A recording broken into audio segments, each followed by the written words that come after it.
Ladies and gentlemen, welcome back to the Michael Dean Show here on Podcast Juice. My name is Michael Dean. Joining me today, Mr. Ampu, sir. How are you? I'm doing good. Doing well. Well, man, it's just me and you today. We're going to chop it up, you know, and Yes, make indeed. it with that doubt. Anyway, first thing I wanted to talk about here, man, is finally went to the movies. It's actually been maybe a week ago at this point. Yeah, I was going to do a trip to Seattle, but yeah, I'm going to leave that one alone. If I do make it, catch you next time, Mike. Yeah, well, there's theaters open in California. I think Orange County. And I will not be at any of them. It's open. But yeah, I went out to see the movie. It was not in Seattle. It was actually in a town called Lacey, which is closer to the state capital of Olympia, which from where I live is probably about, 45 minutes away. So anyway, me and my sister ended up going to see Tenet. And it was a Regal IMAX theater. And it was interesting just going back to the theater, not having been there in months. But we get in there and got my popcorn and all that good stuff. And there wasn't that many people there. But it was it relatively seemed safe. You know, they supposedly were supposed to keep the row in front and behind you open. No one could sit there. But there were a couple of people who came and sat in the row in front of us. They sat to the side of us, but they were in a row. Now, I think they just end up sitting there. I don't think they were assigned those seats, because when I bought my tickets, you couldn't even choose seats in those areas. So I don't know what that was. I kind of feel like they should have had an attendant or somebody that worked there to be watching for that type of stuff and be like, yo, you can't sit. You know, these aisles are open. It's supposed to be open. Or put bags over him, so or put something over the seats. See, I think they switch them out, though. That's the thing. So I think they're probably like, I would imagine they're probably like, this showing people can sit in this row, this showing people can't, and maybe that would help to keep them clean or something. I don't know. But that would be interesting. Why wouldn't they have done it that way? But other than that, it was cool, you know, as the experience was. But the movie we went to go see was Tenet. This is the Christopher Nolan film starring, I call him Denzel's son, but that's not his name. What's his, let me find his brother's name. Give him his propers. Because he did a great job. David Washington. So salute to David Washington.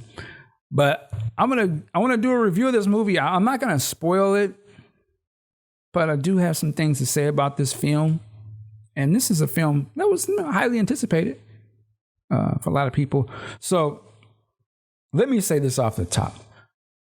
It was very well shot in terms of the action and, hiding up, it was very like, this is, tensions and, this is exciting to watch and stuff because, the movie starts right in some action. It very much reminds me of The Dark Knight, how that went right to that bank heist. And I was like, whoa, okay, what's going on here?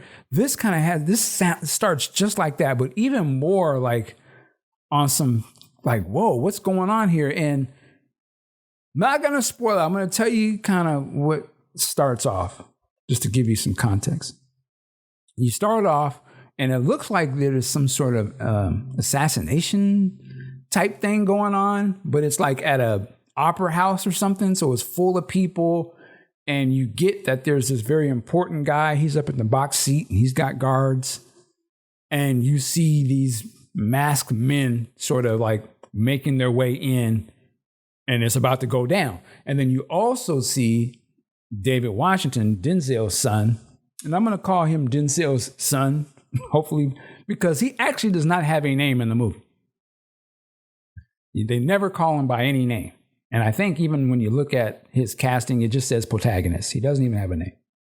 But you see that he is like some kind of military guy, or he's in the SWAT team type garb with a whole bunch of other dudes, and they're descending on this place. And I'm like, oh, okay, these are the good guys. And then you see like the bad guys take over the opera house situation, right? And I'm like, oh, okay, so maybe they're going to kill this guy, or what's going on?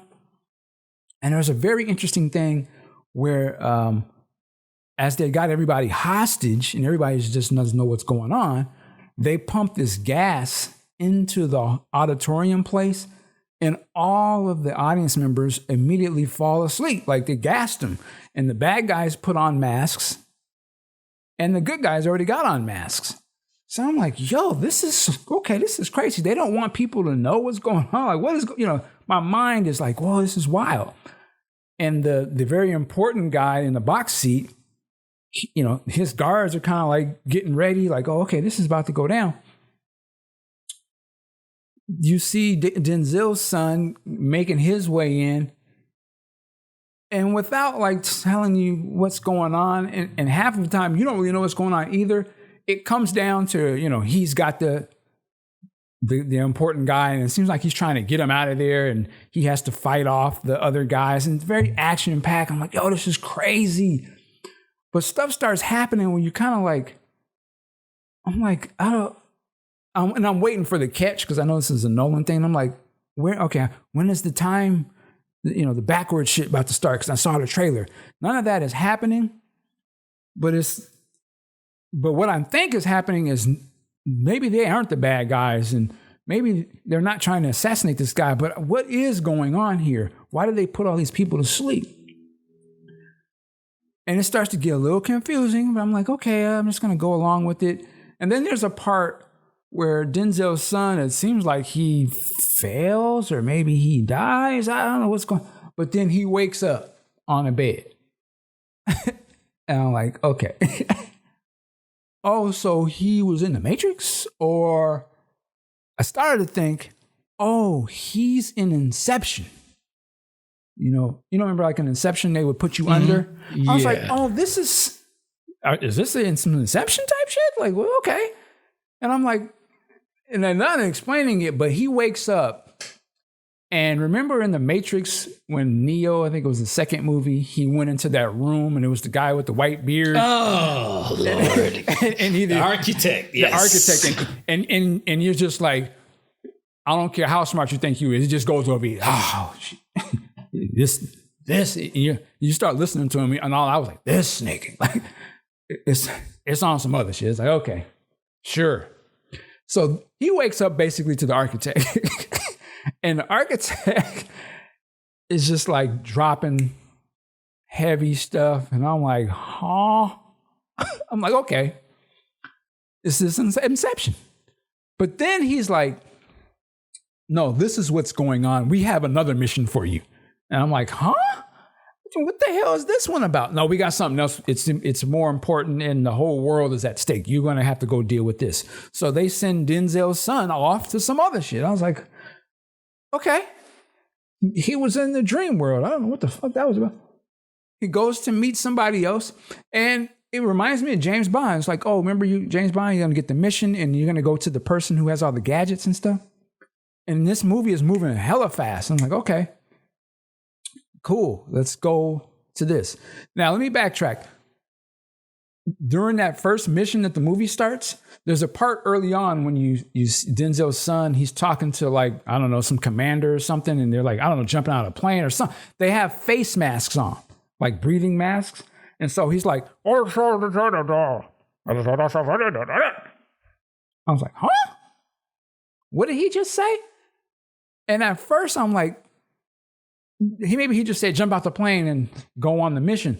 But as it plays along, he actually said something that would tell us what the hell was going on, but you couldn't hear it because it was too muffled. It was like, remember how Bane, but it was even more so, and it was actually faster, and he's actually saying important stuff. And I was like, why would they do that? Like, you couldn't even understand what he said, but what he said obviously mattered because it would explain what's going on. So they're setting the precedent for you to let you know. They ain't slowing down to explain shit. And they're almost like they don't want you to hear what he said. So when you get to this part where he goes to meet this other person for his mission to explain what it is, this is the part in the movie where it tries to maybe explain what the movie is, but it's done in such a fast and it's not even trying to walk you through it. It's just telling you this is what it is, and you're going to go with it or you're not. And if you're not, oh well, we're going forward. Because she like says, yeah, the goopity goop time is whoopity whoop, right? And you're like, huh? And she's like, here, take this gun. And she's giving a gun to the lead character. And he picks it up and she's like, I think she does it first. The bullet jumps inside the gun. And you're like, huh? The bullet went inside the gun as if she shot it, but it was in reverse. And then he picks it up. And it's almost like she said, just use the force. And without him saying, huh? Do what? He just does it. And then he does it a couple times. And I'm like, how does he know how to do that? Like, he's just being told this concept right now, and he immediately is like, wah, wah, wah, wah, wah. And I was like, okay, whatever. Just go with it. And that's the pace. And the movie sort of just flows in that manner. He ain't had no training. Somehow he understands the laws, and somehow he has the ability. And I'm telling you now, this movie involves time travel. And without him like studying this or going through a process, he just literally at the power of his hand pulling shit through time. And I was like, wow, that's incredible. How does he know how to do that? Like, and you just have to accept it. And he just accepts it. And then then he just moves on. And so I was like, this movie is very interesting. Like, you have to accept the rules. It doesn't have to make sense to you. And I was like, okay.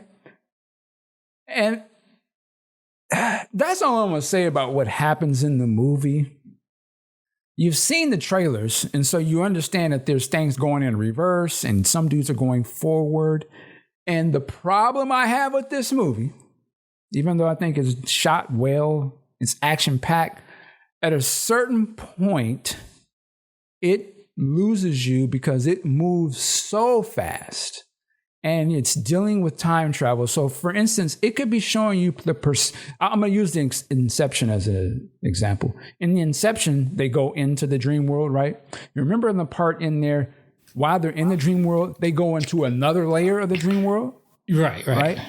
This movie does that, but it's saying, okay, you're in your time going forward, normal time, and you see that there's possibly another person that's going backward in time at the same time you're going forward.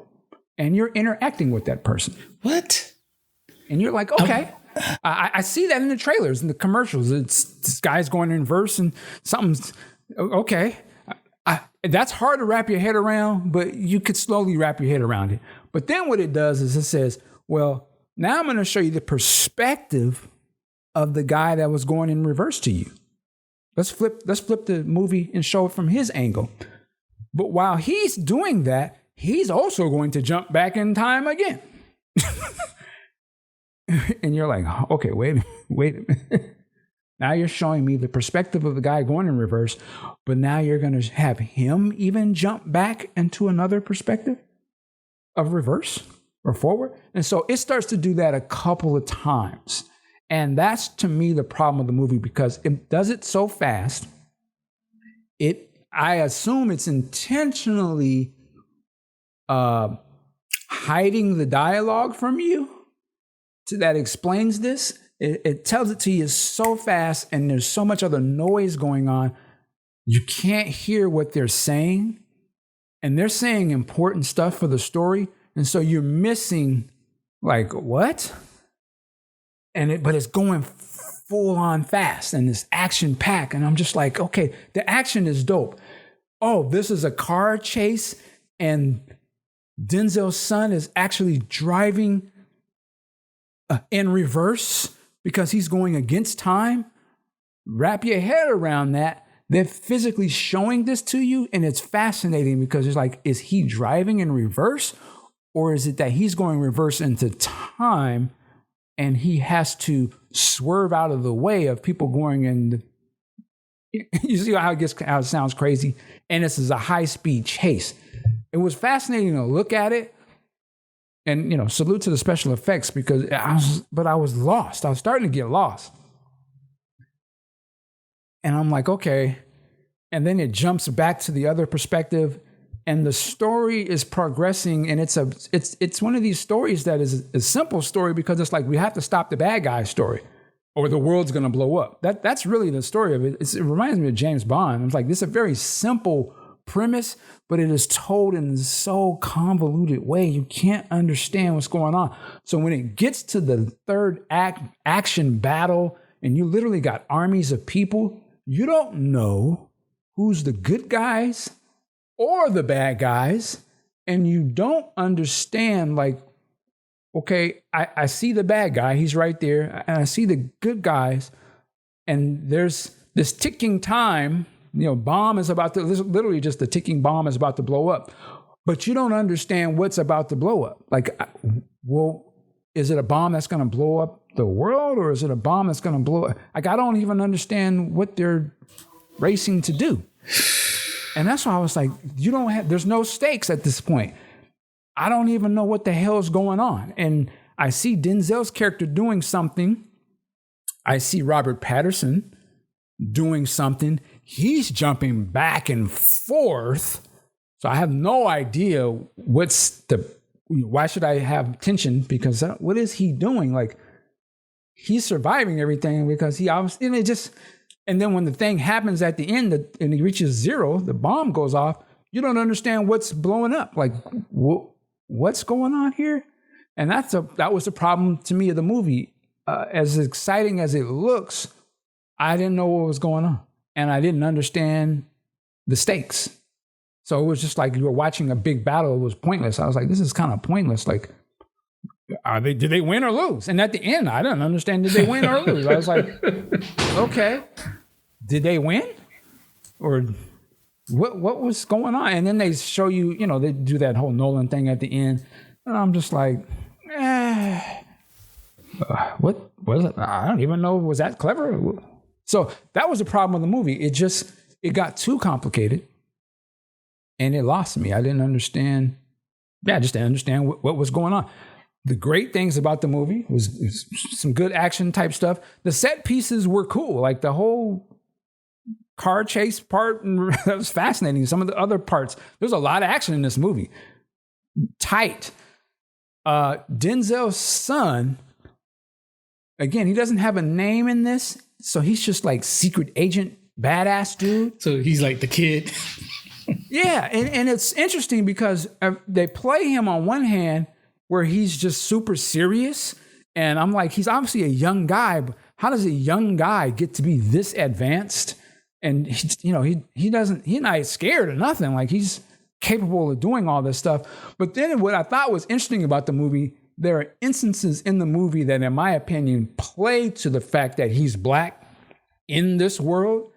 And there are parts in it where he's, like he walks into this very high-end or ritzy-ditzy restaurant. And instead of them ignoring the fact that this is a black man walking into, there's no other black people in this movie, it's sort of addressed that, what are you doing here? And he actually responds to it and he becomes alive at that point. He's funny. I was like, he's actually hella funny. Like, he does something and he's like, I got you, white boy. I was hilarious. I was like, and then he goes right back to the Stonic sort of superhero. I was like, the movie comes alive when they allow him to be human and sort of address the awkward, you can't escape what he is in this world. And there was another instance where he does it again. And I was like, that's dope. Like, that's what so I was looking at him, like, he has the charisma to be, with Will Smith and all that. He has the charisma to be that guy. He's only shown that in this movie, getting the opportunity to do it twice in this movie very quickly, but you could see it. But just his presence alone, he has that ability. The other part about it, what's interesting to me, and I would love to ask him this, is who did he literally just study his dad as a child? Because it's one thing, he doesn't look like Denzel per se, but if you close your eyes and listen to him, his voice inflections are Denzel to the T. Like, he talks like him. And actually, if you watch him, he walks like him. He has his, like, I was like, maybe he just saw his dad and he literally just watched his dad's movies. And like any son, you sort of idolize your dad. I was like, he must have just literally really soaked in his dad's essence, because to me, he was Denzel. Like, he's not trying to be it. It seems like he just is that. And I was like, you don't normally see a son be the almost embodiment of their parent, unless, you know what I mean? Like, that's just not a normal thing. They may look like him. You might say, man, that boy, he looked like your boy. But they don't actually move like you. And he moves like Denzel. That was very fascinating. I was like, I wonder, did he just like instinctually do that as a child? Because maybe he watched his dad's movies or something. But yeah, Tenet's an interesting movie. I think it would have probably been better. It sounds really confusing, Mike. It is. You probably have to watch it multiple times. And I think it would have worked better if it came out maybe on Netflix, or, you know what I mean, where you could just sit back and rewind it.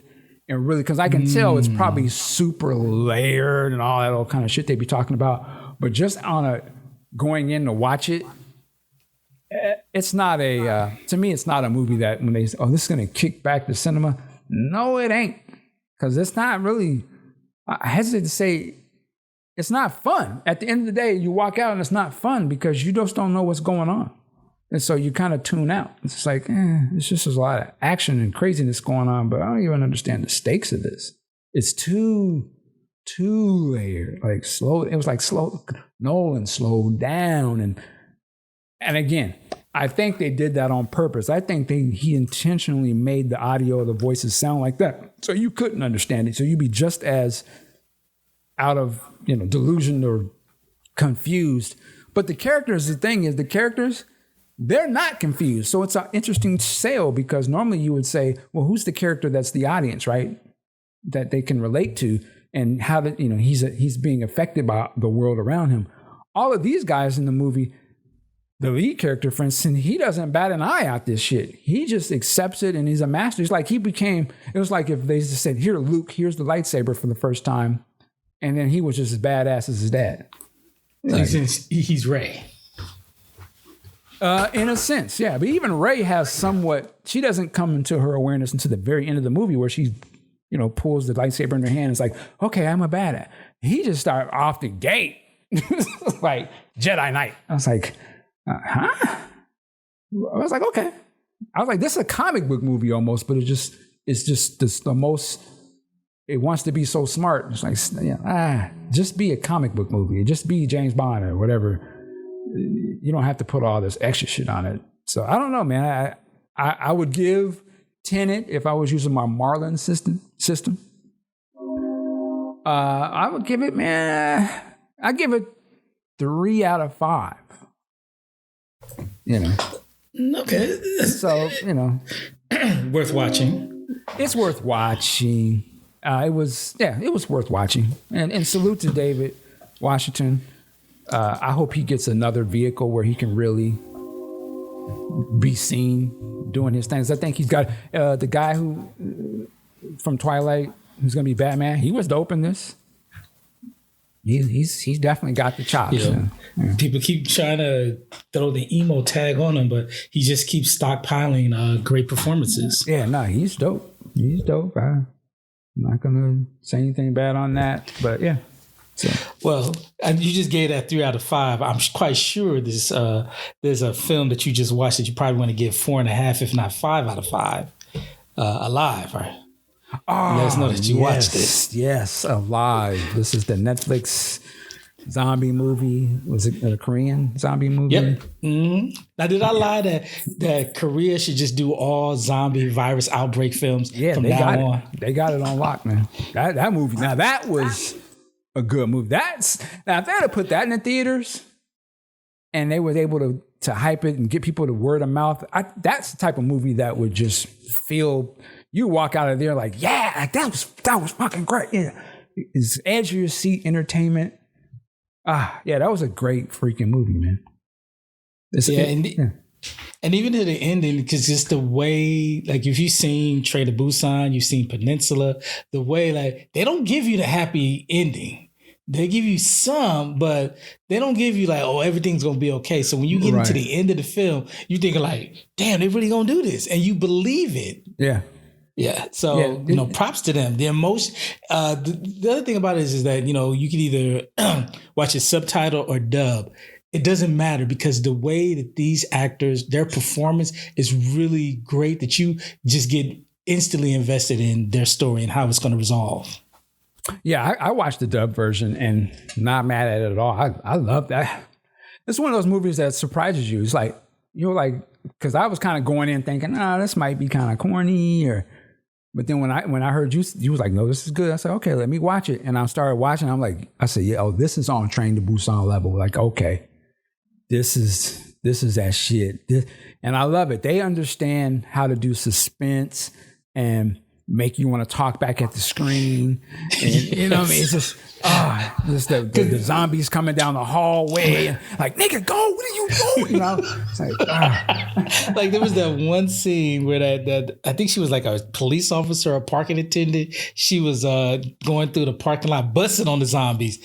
And I'm just thinking in my head, like, chick, what are you doing? You only got so many bullets. Like, what the? And I'm not the one at the end. I'm talking about that early where she made eye contact with him, and then she gets pulled away. He's like, stop. And I'm looking at him like, man, shut the fuck up.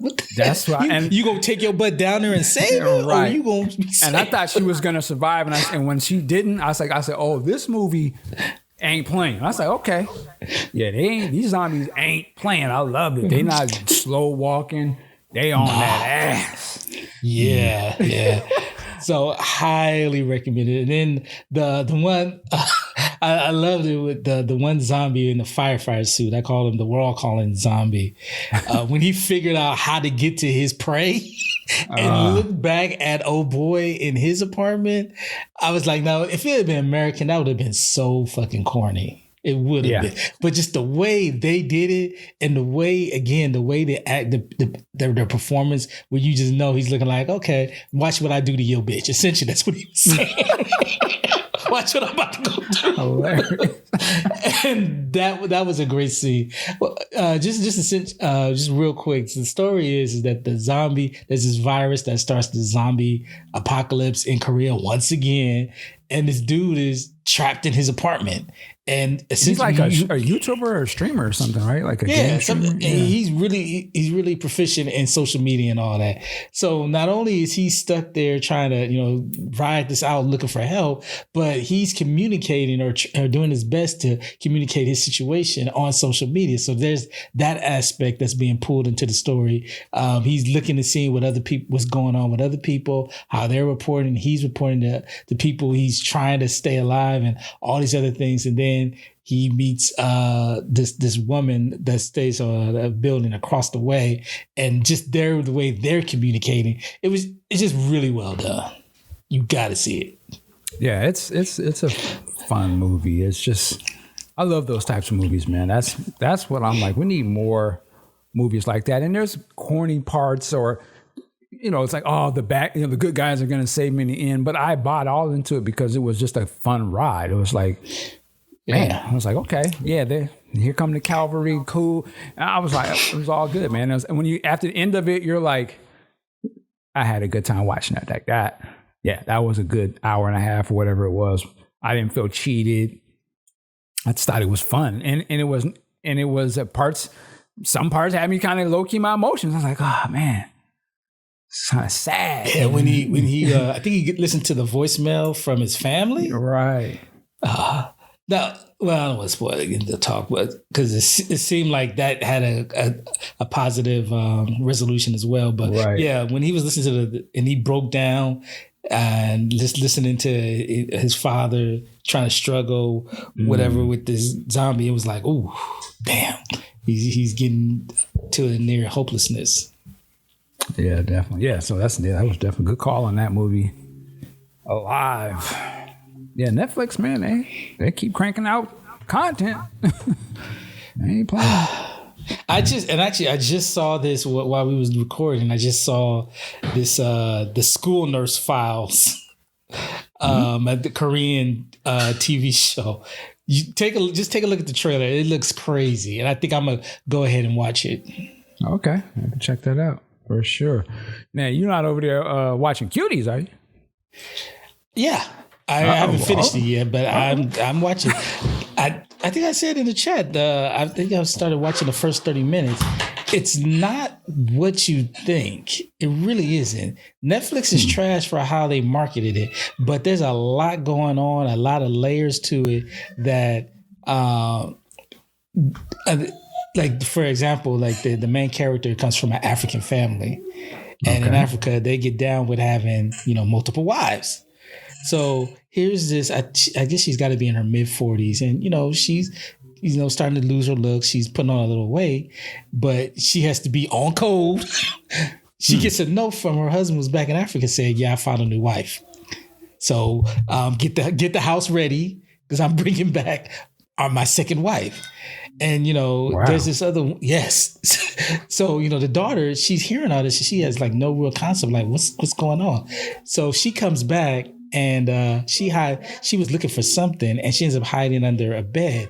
And then her mother is talking to this other woman. She's like, "Yeah, my husband's taking on the second wife." Da da da da. And she's like, "Well, you're the wife. You need to take care of this, and other, and make sure the home is ready for essentially your sister wife." And I'm just looking like, what the fuck? So the woman leaves, and then the mother breaks down crying, like, "What the hell am I can't believe this, blah, blah, blah." She's just crying and crying and crying. And then she gets a call back, and she puts on this whole facade of, okay, I got to talk and, introduce the community. My husband's going to come back with his second wife. This is who we're going to be. And then she gets off the phone. She breaks down again. And then you hear her hitting herself. And then you see the look on the little girl's face underneath the bed, hiding from all this. And she just slowly starts crying. You're just like, God damn, this is a fucked up movie. So, and then with the parts which everybody latched onto, I mean, I'm not going to sugarcoat it. It's very uncomfortable to see these young girls in these costumes doing these dances. But the way the film is being presented, they're not sensationalizing it. They're not glamorizing. They're not sexualizing it. It's like they're condemning this whole behavior. So I mean, if nobody wants to watch this movie, I totally get it. That trailer, I get it. The photos, I get it.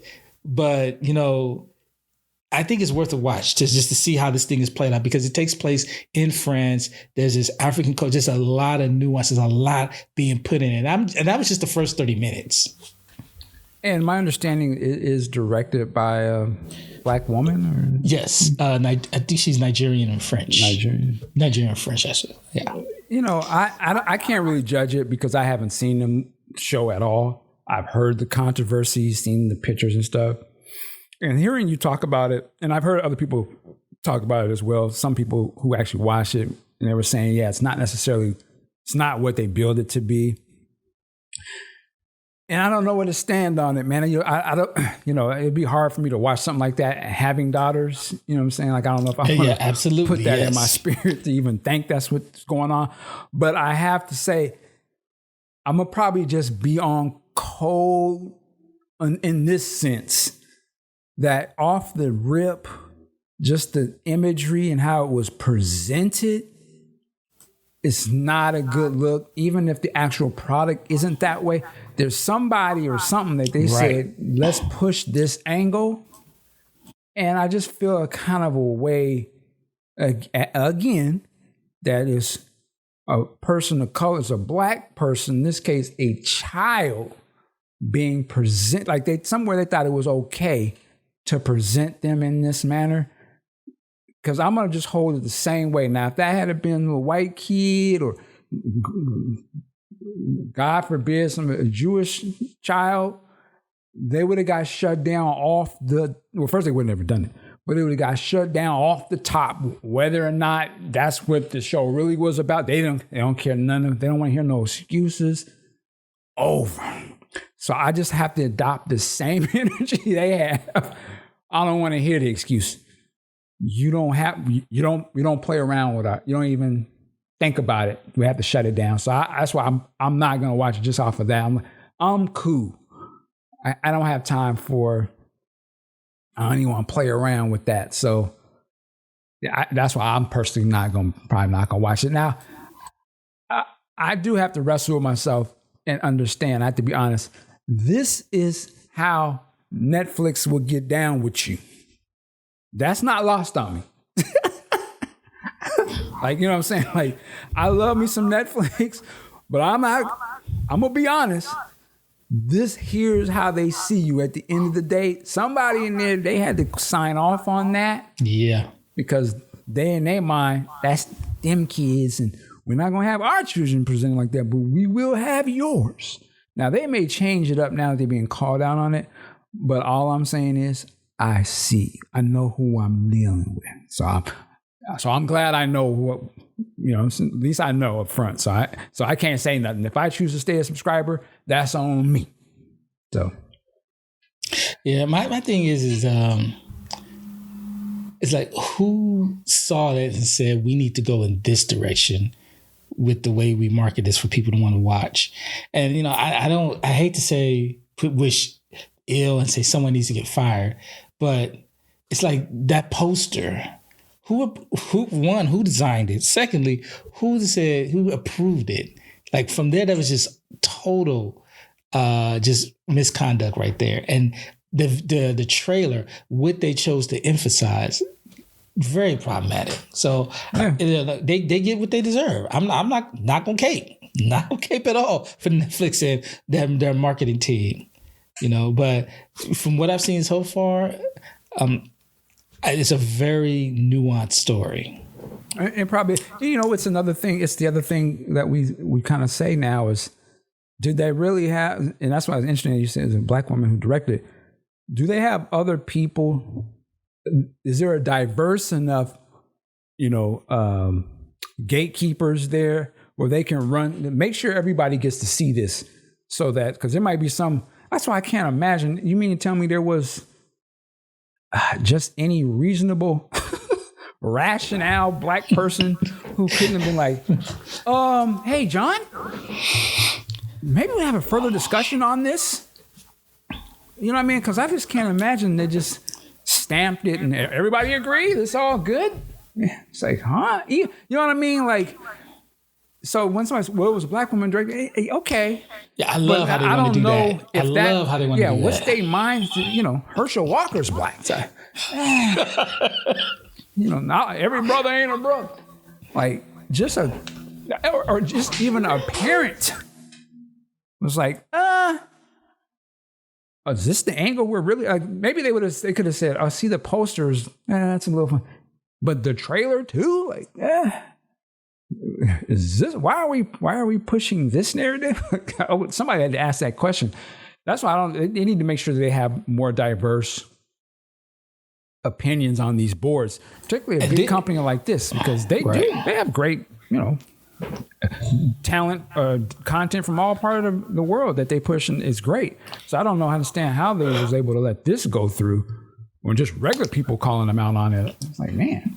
Mind you, they was just all about Black Lives Matter too. That's what I'm saying. You really didn't want to say, let's take a look through, because people on their ass about the diversity and the representation of Black people. So yeah, even just the common decency of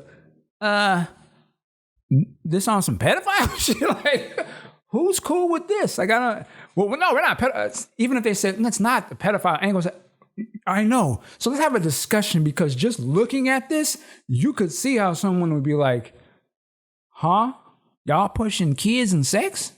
Like, it just doesn't make sense. Even without the racial aspect, just a diverse enough that it's not all young people or people that don't have families, somebody that just have rationale, common decency, like, yo, we have too much bag at stake. Who doesn't see that this looks crazy? Like, it just seemed like a very obvious, if the layman sees that and they're like, what the fuck? Kids? Twerking a bento? Huh? You can't be that far out there, and I like different stuff. You can't be that too much where, okay, but we're selling this to middle America and the rest of it's a slow down. Like, yeah, you can be avant-garde, and yeah, we're bringing international talent. Yeah, okay. But that ain't gonna ride over here. That poster, that ain't gonna ride in America. You know, they're gonna tear you apart about that. Who didn't know that? That's why I'm kind of puzzled. It'd be like if they, you know, it's one of the same questions you ask, like when they have those Gucci, when they have like the chains or something on their, or they had the coon kind of looking character. Like who didn't? You can't be that high fashion and out there on your, what's that black rapper's name? He said he don't have to deal with. A$AP Rocky? Yeah, you can't be that A$AP Rocky. I don't have to deal with that type of. Yeah, okay, but you're trying to, you know it's going to be seen by regular people. You having the coon imagery. Maybe that's not going to work. So I don't know. Netflix, salute to Netflix, but yeah, I don't know about that one. Cuties. I'm cool. But anyway, what else? I just saw something come across here. We were talking about David Washington. He was asked about playing Reed Richards. During a recent interview with Nerd Reactor, the actor was asked specifically about superhero roles, that he's certainly open to the idea. He says, there's so many. I think it depends on who's asking. What director wants to do it with me, we'll see. I want to stay open. I don't want to box myself in. And he asked specifically, he said, of course, one character in the Marvel Cinematic Universe, many fans would love to see Washington play as Reed Richards, leader of the X-Men, and asked specifically about what he'd say if Marvel Studio President Kevin Feige were to offer him a chance to play Mr. Fantastic. He says, I'd say, well, thank you for having me. Thank you for taking this meeting. Where do I sign? Show me the bag. Yeah, that's what I don't know who would not want to play that, but yeah. I mean, essentially, a Marvel film, if you don't, the lead of a Marvel film, you do not say no to that, unless it's they want you to be, you're a white person, they want you to replace Chadwick Boseman as Black Panther. You say no to that. Well. We're going in a different direction. We want to talk about the total gentrification that came to Wakanda. I know who wouldn't say no to it is what's old girl? Scarlett Johansson. No. She's not in a Marvel movie yet, I don't think. But she was in the Fast and the Furious. Charlize Theron. Oh, she'd be like, yeah, where do I sign? She's like, I'm African too. Yeah, that's what I'm saying. She's like, yeah. Oh, you can. I'm African, but not gonna be a woman. So yeah. Can my son have a role? Let me stop. But anyway, yeah, shout out to him. And shout out to MC Ren. You know, he landed the part of Hawkman. MC Ren. Oh, right. The actor. Yeah. I was like, MC Ren. Yeah, I don't know his name. So, I forgot that. That's him. Yes. What else was he in now that you say that? 24. He was? Yeah, there was a one season where they had the black. No, Dre was in 24.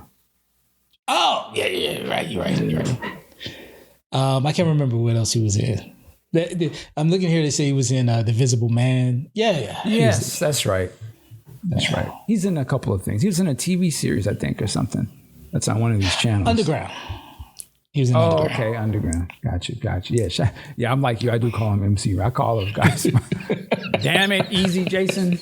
Still mad at that, brother. All right. Well, shoot. If you have anything else, I know there's. Oh, real quick, just so we can jump on some political thing here for a second. Uh-oh. And like I said, I'm Biden 2020 all day. You know. But that video, there's a commercial out there with the strippers trying to get people to vote. Y'all know me. You know, I always say, can't they just come at us like everybody else? We don't need a rapper. We don't need, hot sauce. We don't need none of that funny stuff. We want logic, knowledge, and respect. You know what I'm saying? Let's chop up the issues. Come to us. We're smart people. We're actually hardworking people. We work, right? We want to take care of our families.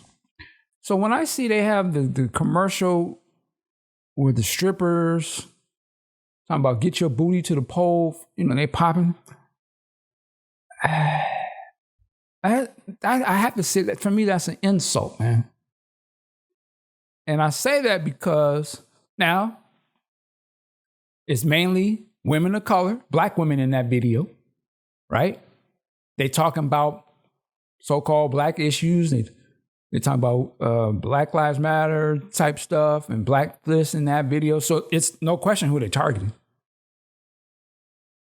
But, and you was, well, there's a segment of people that like strippers. Of course there are. Of course. Is that segment that big? That you would make a specific ad to address to that? So to me, so they're going beyond the people who like stripping. They're going, this is what black men are into. So the sister's going to own up to this? The director of that video was a black woman. Right. Like I said, Herschel Walker's black. So, you know what I mean? That don't mean, these days, that don't mean nothing no more. Like, I don't know what. Okay. Is this what it is? Again, it's just the level of disrespect, man. Why they got to come at us with that? We work hard. We pay taxes. We're Americans. Why we got to come with why are you coming with the stripper angle? I can understand you're going to get the rappers. Y'all want to get the entertainers. You think that's what we all about. But the strip, and again, they had the Cardi B's rapper stripper. Maybe they thought, well, you know what? Let's just really dumb it down and have booty shaking. They're so full of lust, right? This is what they're so full of lust. They have babies. They want to literally throw their money at the booty. Let's trick them to get, you know, it just seems crazy. If you just really look at it, it looks like it's something from a bizarro movie that was satire. It looked like something the Boondocks would have satired, years ago on. But it's literally our reality. What's sad is that it's our reality. And I don't think we even realize how ridiculous that and how disgusting that really, like, we're so desensitized that when you see this happening in real time, there's probably people who were championing this. You know what I mean? They're so twisted, they don't even realize, like, you're championing foolishness probably because you want to empower something so bad, you sort of rationalize it, like, no, this is a good thing, we're getting, but you're accepting so low level. It's sad. It's just really sad. Again, if this was a video that was full of Asian women twerking, stripping, and then they were talking about Asian specific stuff, it wouldn't even come out. They'd be like, you know what I mean? They'd be like, this is why you coming at us? If it was about Mexicans and they was just stripping and they had the Mexican women busting their booties out, and then they talk about immigration, and then they started doing a song about get your booty and burrito to the pole. It wouldn't even come out. They're not going to come. If it was a Jewish women that were butt ass naked or just kind of insinuating they're stripping, and then they're talking to you about investing and starting your own business. You can't start your own business because they were in there talking about job trades and stuff. Did you catch that part in the video? Well, we got to get. So how? Stop to think about it. So are the women in this video telling that they failed because they couldn't be doing exactly what they're saying? They're stripping. That's not the job or trade that we. So are they saying, look at us? We didn't do the stuff that we're talking about where we want to go to school and have education and get on the workforce because we didn't do it because we're on the pole. But we want to tell you to go do it. Now go get your booty to the. You see how it doesn't make no sense. Like you can't talk about being smart and doing all this, having trades when you go get somebody who is objectifying. Huh? You can't go to school for stripping. What are you talking about? Like, I'm sure you would rather be doing something better than that. You know, shout out to stripping, but you don't go to the strip club to be educated. Stop. Nope. If a stripper just started, well, can I tell you about quantum physics and how to raise your children? Excuse me, my language. You'd be like, bitch, you better pop them cheeks and shut the hell up. What are you talking about? I don't come here to be preached. You lost, fam. On my Marshawn Lynch. You know what I mean? Yeah. I'm here to see some asses wiggling. I want some. I didn't come here to get life lessons. Are you fucking kidding? How you think you even gonna tell me? You're on the pole. Stop it.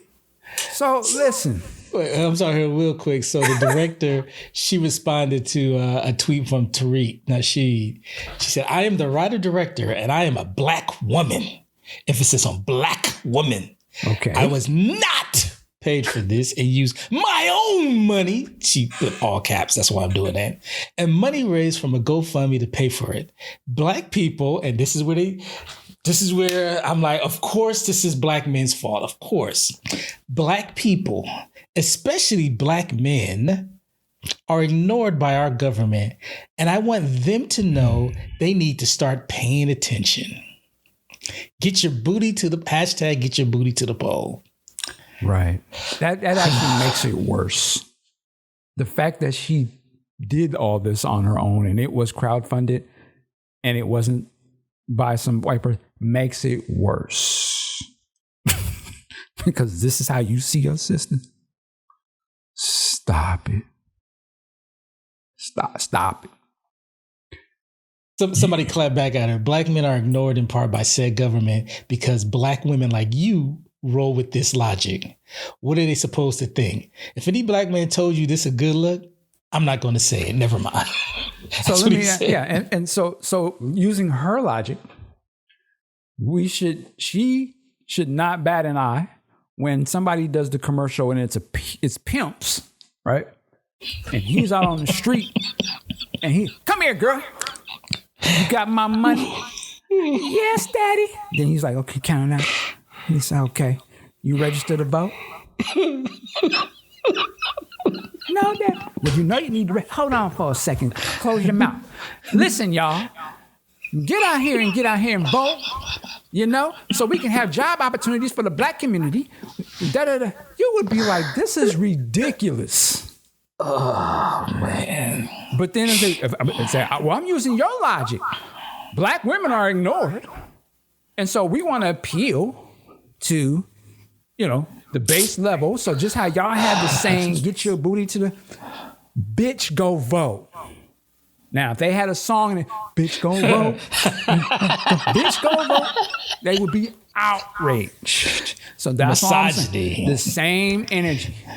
We shouldn't accept foolishness. And if somebody says, "Now, this must have been by Trump or something," and some black dude, no. Black men made this, and it was crowdfunded by the community. So, okay. No, so you already got one simp caping. "Sister, this is one of the most informative ads I've seen this season. Thank you. Whatever it takes." I got some shade I could throw, but I'm not going to do it. I'm not going to do it. You know what? Be very careful. I'm not talking to you. We got to be very careful on the language that we use and the words that we use. What did you just say? You said anything. Whatever it takes. Whatever it. Understand what you're saying. Whatever it takes. Are you really going to do whatever it takes? Because that would mean anything is on the table. If they said, "Listen, the only way we're going to win this is if you become a slave. That's the only way it's going to really be 100% work." And if you just told them, "I'll do whatever it takes," then you won't be back on, you're willing to do whatever it takes. Well, can I just have your daughter and your mom, and then you can go over there and work whatever it takes, remember? And you got to think about so you're willing to embarrass yourself. You're willing to allow them to degrade you. You're willing for them to show you no respect because whatever it takes, who's gaining? Very asking yourself, why would you have that mindset? Do they say whatever it takes to win, or only are you saying that? And that's why I would ask people, do you see other people, non-black people, saying we'll do whatever it takes to win? So Karen, you mean that you'll release power and allow the Mexicans and the blacks to be in charge if that's the only way we'll guarantee the vote? No. They'll be like, think I'm gonna go vote for Trump. Hell no. It ain't whatever it takes for everybody else. So it's just you have to ask, you ever wonder, why are we saying shit like that? It's just why are we whatever it takes? How does that benefit us? We're willing to go to the lowest of the low as long as we win. Are you really winning? How far down? Again, what are you? It's basically you're saying you're willing to sacrifice anything to win. Are you really? I'm not personally. I can't say whatever. So I'm not. I'm voting for Biden. Be clear, but I ain't willing to do anything there. I do have a line. Now all of the little foolish talk of you ain't black.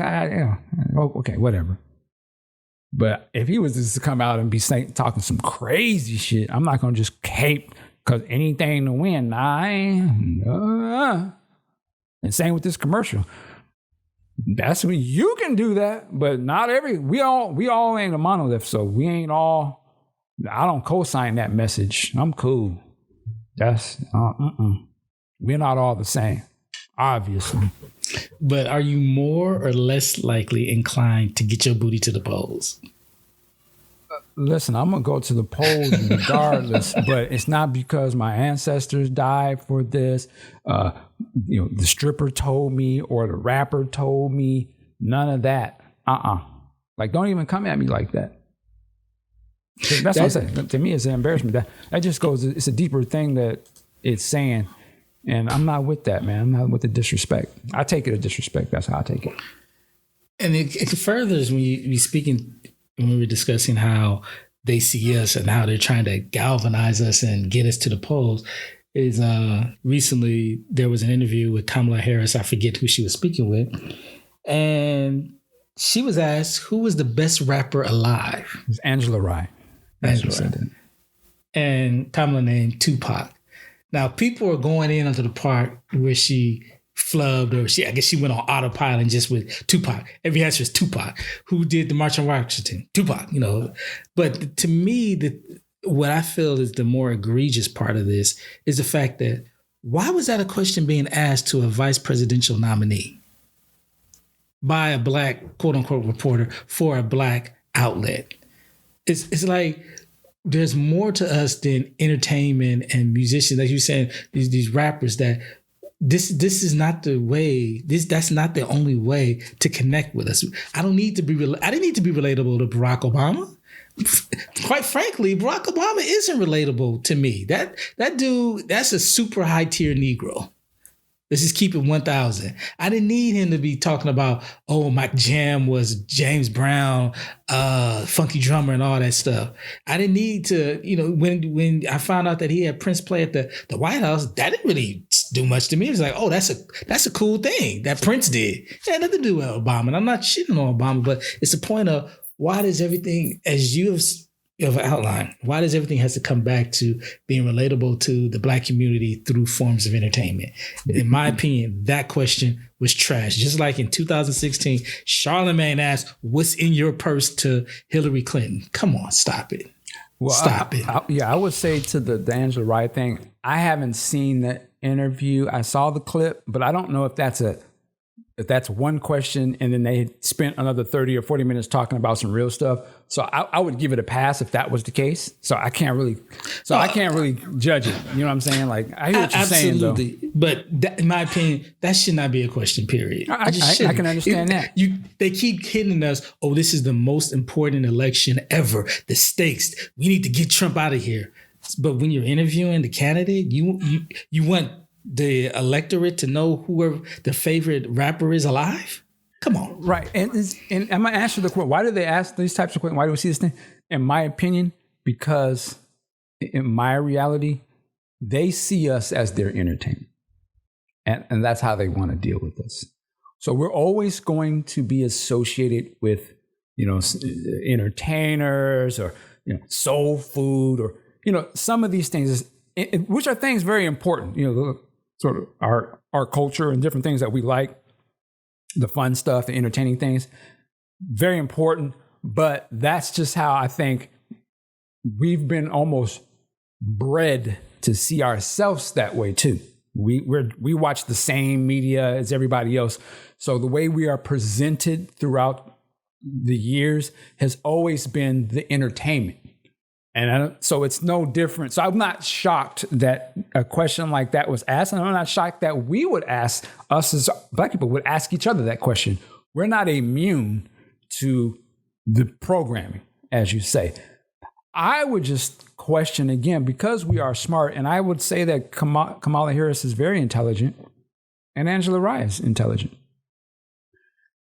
I would imagine they should know, though, that questions like that, and it could have been a one question in the span of 40 others, you got to know this is what they're going to lock in on, though. This is the one that's going to go viral. And I would think they would know that. So maybe she said, you know what? Not going to ask that question because I want them to focus on my character. I don't want them to focus. It's the same way most of us know this when you go to work or when we out here in the world or when you're talking to somebody, whether it's business or it's your boys. Now I could be in here and chop it up with Jonathan and Chris and them at the office, and I get to hear them talking about some rap thing or some kind of. Now I could go in there. Oh yeah, I know all about dropping it like it's hot. Blah, blah, blah. Or like, hey, I know I can talk like that and get into that, but I'm here to get my bag and to move up the chain. And, you know what I mean? And do my thing in the corporate world. What are they gonna focus on if I decide to engage into that? They probably will start to forget all about why I'm here and I'm qualified to be like, oh, you know all about the stripping and and all that kind of stuff. So I'm not going to have those conversations with these people here because I'm focused on, you know what I'm saying? I know how I don't get those opportunities. I don't get them chances to be active. I know that I'm not going to come in here looking raggedy, even though you can. We was always taught, boy, you better go in there and get to work and don't be playing around because you don't get to play around. So I come from that old school mindset that you wouldn't even, better than to do that. That's why when you look at the older cats, you look at a Farrakhan or you look at Martin Luther King, some of these, the old school ones, the interviewers knew enough respect that I'm not going to even ask them no silly shit like this because they above this. You know what I mean? And they don't even though I know the minister, he know all about that. Listen, but that's not the image we pushing. We pushing on, that's what we keep that amongst ourselves. But that's what I'm saying. So that's what I'm saying. If anything, they should know enough to know, like, don't play into that. Because that's what they're going. That's why if I was Kamala, I wouldn't even do the rap. Nothing that would tie me into any of that, even though I may really be into it. I'm coming on some. I'm top qualified. You know what I mean? I'm Kamala Harris. Just like Obama in some levels. I love when he just kept it. I'm not. I think once he started to win and stuff, he's like, let me associate with, whoop-de-whoop and all that. But I love when they just was like, I'm suited and booted. I'm business. Yeah. What are you talking about, young man? And my thing is how does that question and her response to that question get her elected? Like to me, I said earlier, I don't need to be related. I don't need to feel relatable to these politicians. Barack Obama, other than the fact we both went to college, there was nothing relatable that I found relatable about Obama, and that's fine. He's supposed to be the lead. He was running for being the leader of the free world. He should be top notch, excellent, all of that. He shouldn't know that. In my opinion, he shouldn't know about what's her name? Black China used to be at the what was it? Strokers in Atlanta. No, and if he did, no, I'm just saying he shouldn't. Oh, okay. That doesn't make him relatable if he knows that. How am I supposed? Oh yeah, now I'm gonna vote for him. Okay, cool. He's been to a strip club in Atlanta. Why would that make me want to vote for him? It's just crazy how the mentality and the thinking of that is when we once again we're supposed to be dealing with a high stakes election. Yeah, well, like I said, it is a high stakes election, and I support Biden and stuff, but I know I understand why things happen. In my opinion, like I said, they see it as entertainment, so yeah, they're going to do all this type of stuff. They don't see other people as entertainment. This is why they don't come at them like that. And they don't, you're not going to see Mike Pence in an interview and the guy's not going to ask him what's his favorite country star. They're not coming at him like that. Well, what's your favorite, actor or something? They're not coming at it because they take him serious.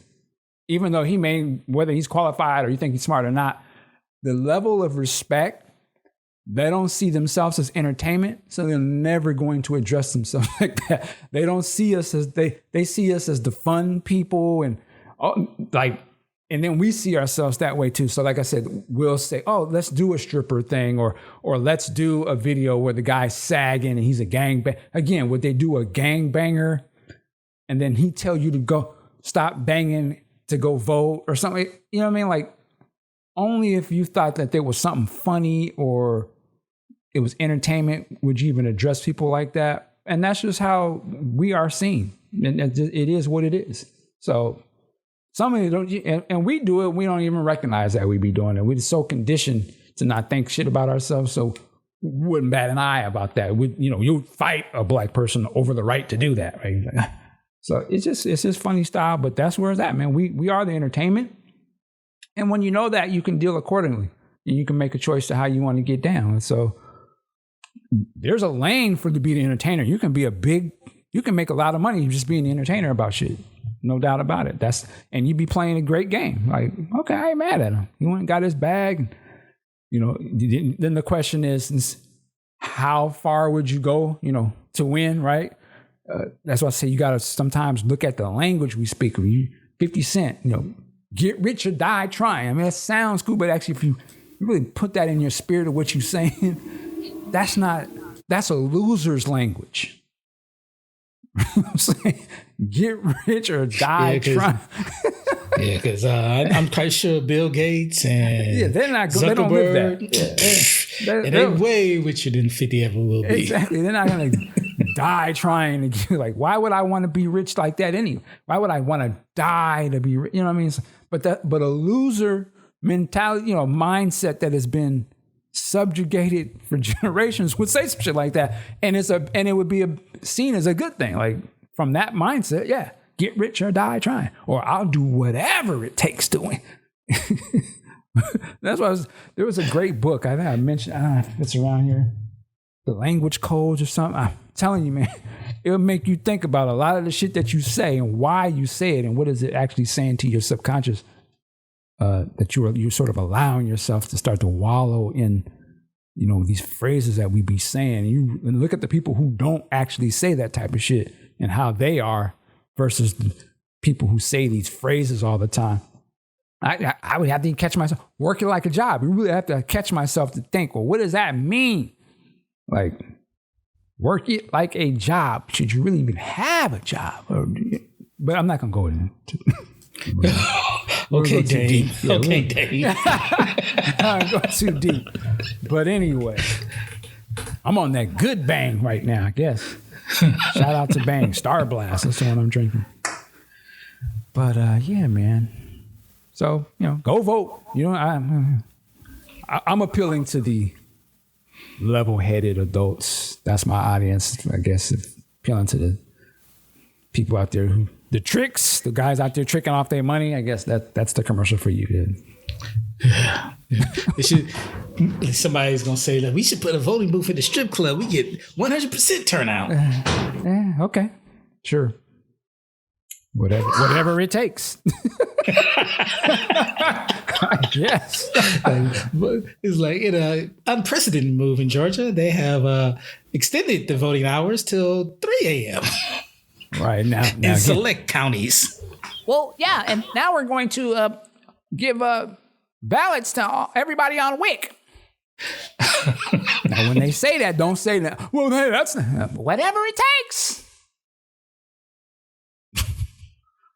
So anyway, man, I guess I don't really have anything else. Just rambling. All right. Well, the only other thing I had was PlayStation versus Xbox. It's getting heated. People got to make some tough decisions. What's the tough decision? I mean, you got PlayStation with their cheaper version that's digital only, but they have all the exclusive, or you can go with Xbox, which is going to give you all the streaming stuff with a less powered system. So we'll see who wins come December. Interesting. Yeah, I mean, I'm from the perspective of I've had both of these or have both consoles, and I'm curious, I guess this appeals to anybody. I would imagine most people have a console now, right? Like they either have an Xbox or a PlayStation, or they have both. And those are next gen consoles. So you can play, you're playing ill games, and they're HD 4K consoles out now. These new ones, I'm excited for them, but I'm actually not buying one. Like, I don't really see the point of buying one now. The games are the same games I'm playing already. Again, 4K gaming is already out there, whether you have a PlayStation or which one.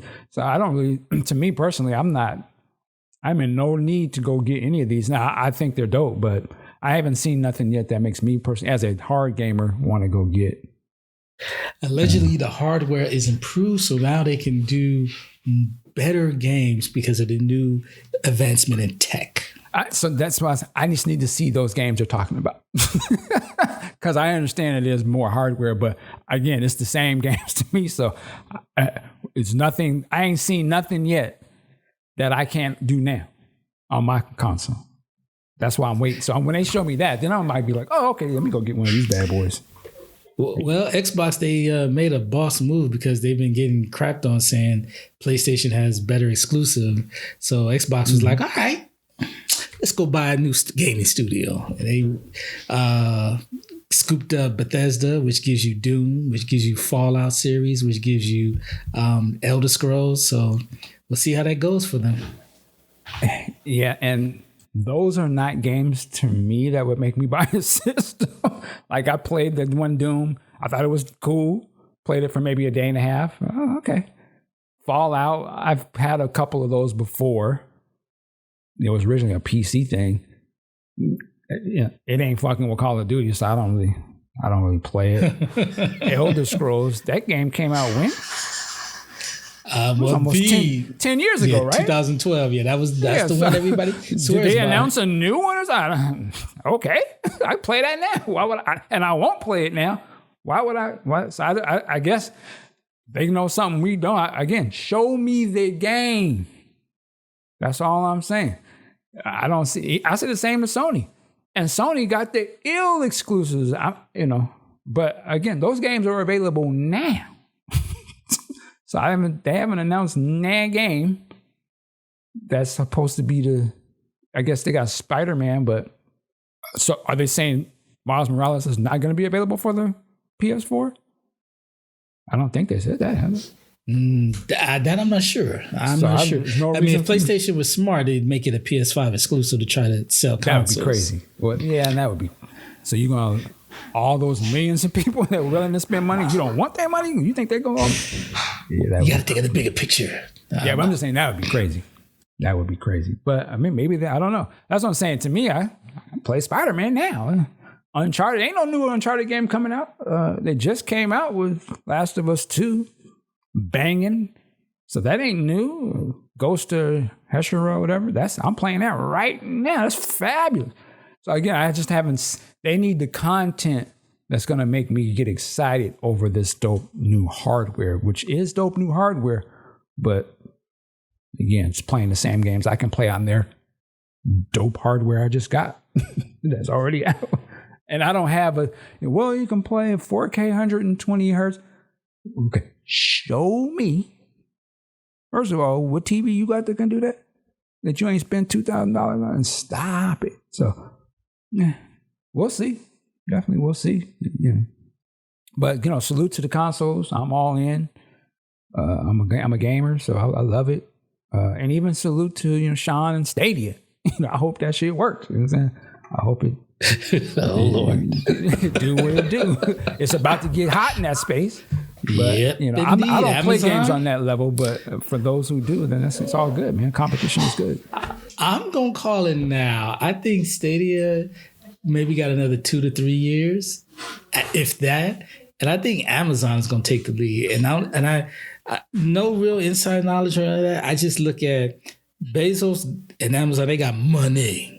And they already have a huge subscriber base. Not a gaming, but I'm just saying overall with their Prime subscriptions. To me right there, that's right.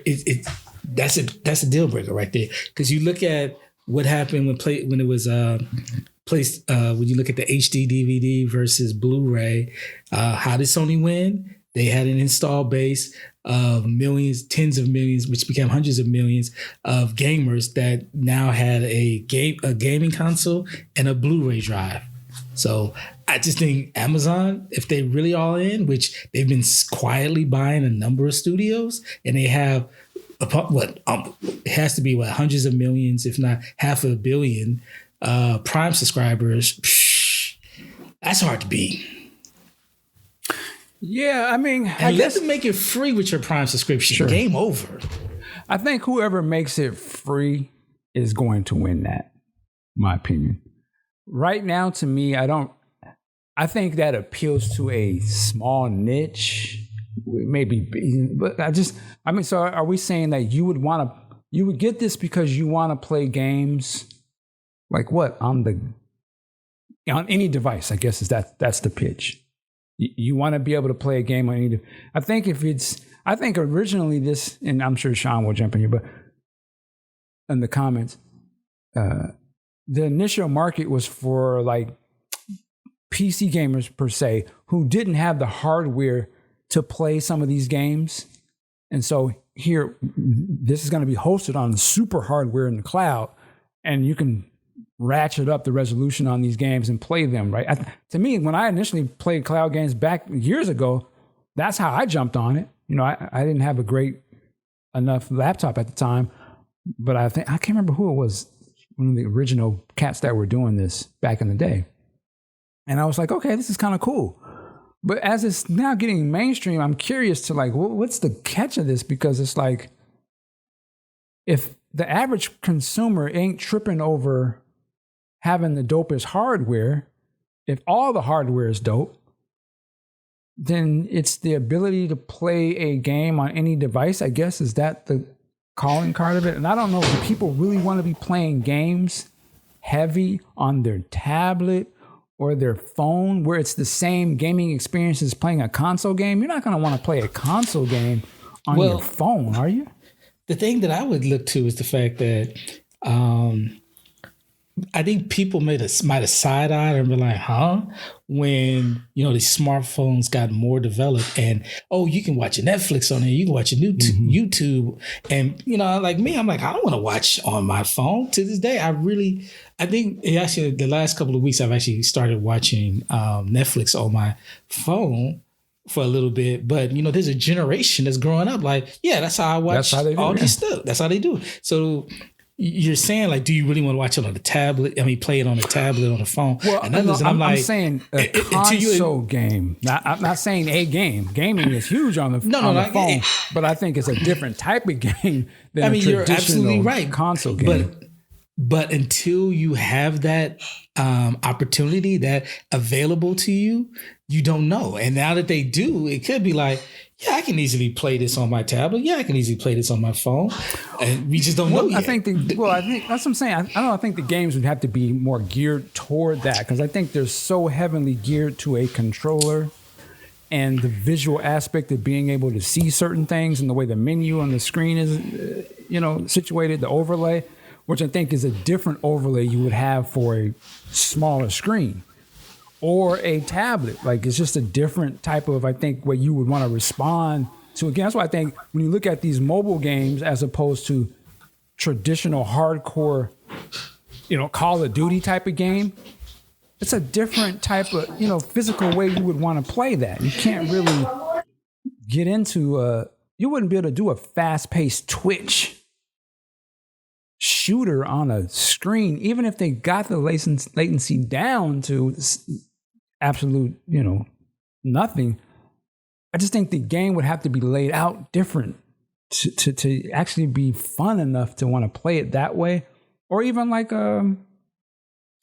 something like The Witcher, like they're super detailed games that if you made them on such a small screen, it's almost hard to see some of the stuff on the screen because it's smaller. Like, you would think you would want to make it bigger or something. And I'm curious, are the games going to shift where these are games that are designed more for not the hardcore looking at this super big screen audience or this 4K screen audience that they want to look at on their tablet or their phone? I just think it's got to be different types of games, in my opinion. I could be wrong, but I don't know. Like, there are certain games. There's a game out now that's really popular. I can't think of it. It's like these big, colorful characters, and it's like a race, and it's an online game, and you're playing with everybody, and you got to jump over the little obstacles, and people can get pushed off. And you talk about Fall Down or something like that? Yeah, maybe that's what it is. And I have that game, right? And I'm like, this is not a game I would traditionally play, but I could see why this is very fun. And it's open for everybody. I could see something like that being on your phone or on something, and everyone would be loving that. Like, I could see that. It's not a hard, I'm not going to sit in front of my TV as a hardcore gamer and play some shit like that. But my child would, or I even think it's fun, but I could see how that would be a casual person. It's a high level, it's well done, but it's made totally different. Like, it's not the aesthetics of, an esports type of person, you know what I mean? Or the traditional hardcore gamer. It's a different, and I think a lot of games they're made more to a wide stream than just a very niched, male, that traditional type of gamer crowd. And I think these consoles are going to have to go beyond that crowd to really, in my mind, to that market. I think they're trying to saturate. That's why I say, if they offer it free, I don't expect to see AAA traditional style games in that. I expect to see Game Pass type game. You know what I mean? Like those games, like the games Microsoft is doing now. They're not putting no super ill ass. It took 7 to 8 years to, The Last of Us. They're not dropping that type of content. Well, here's my thing. Go ahead. Because I think about the Netflix and Amazon models. If Amazon or Google, which I think is going to come down to money, and Microsoft, if they're willing to pay, I'm trying to think. Can you imagine if Amazon wrote the check to Activision and said, "We want that Luna exclusive"? Well, that would be a game changer. That right. Would be a game. That's like if they took was it The Irishman?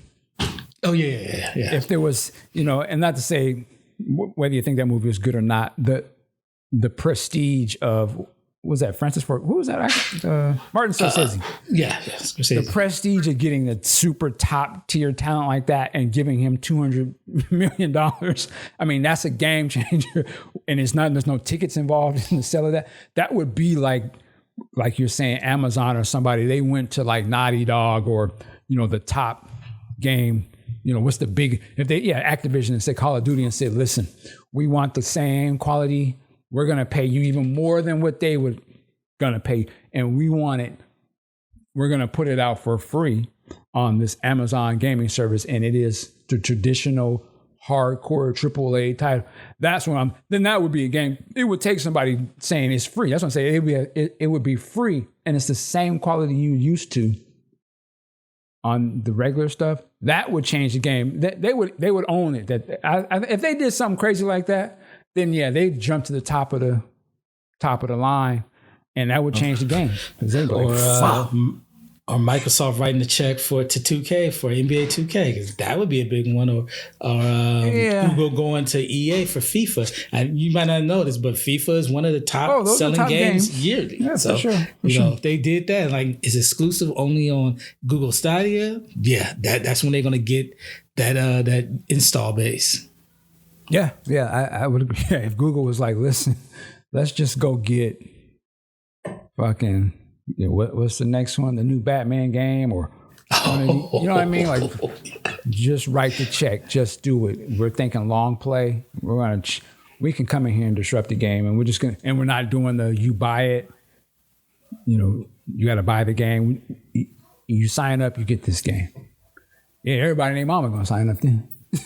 Hell yeah. I'll be on. Like, okay.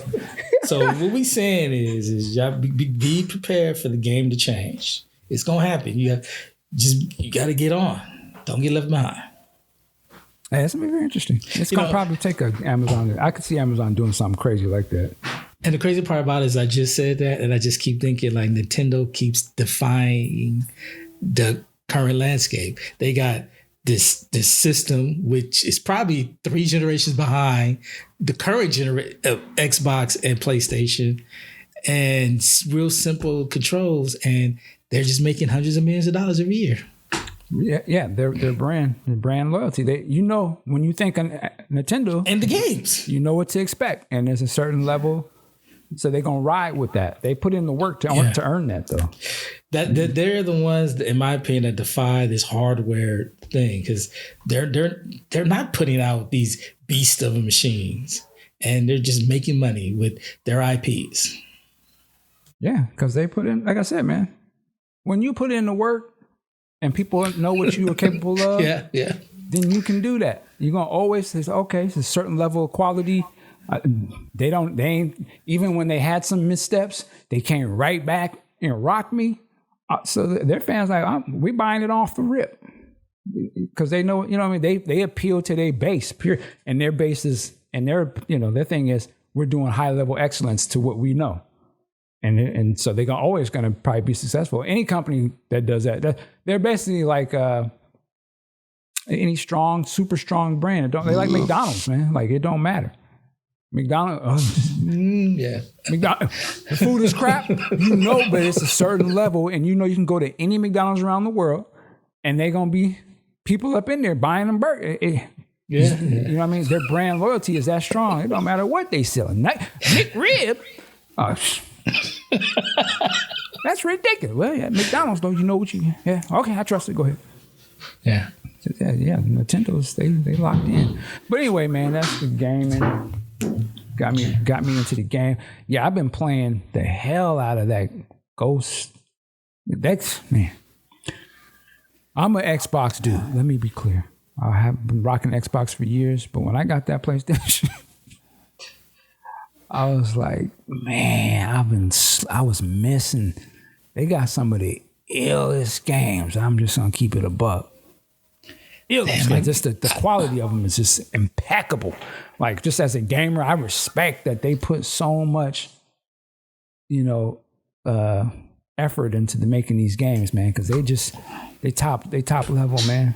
I guess I'm about to be very patriotic. That's what you expect from the Japanese companies.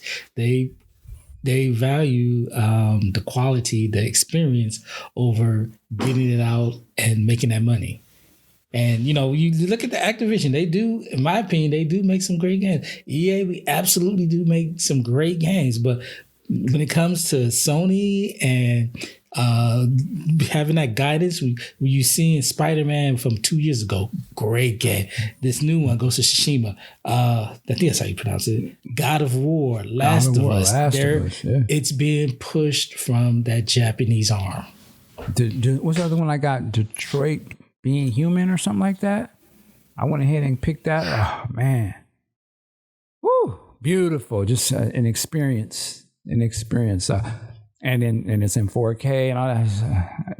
Well, it's not in real for. Listen, I'm playing the game. It looks beautiful. That's what they say. I ain't got time to be arguing. No, it's beautiful the way it comes across. It's beautiful. So you say FPS and megapixels be damned, huh? I don't. There's no FPS timer when I'm playing the game. This shit was rocking. I'm having a great time. I'm all in. Just the Call of Duty. Who makes Call of Duty? The Activision? Yeah, that's Activision. I salute. Listen, that's my favorite game.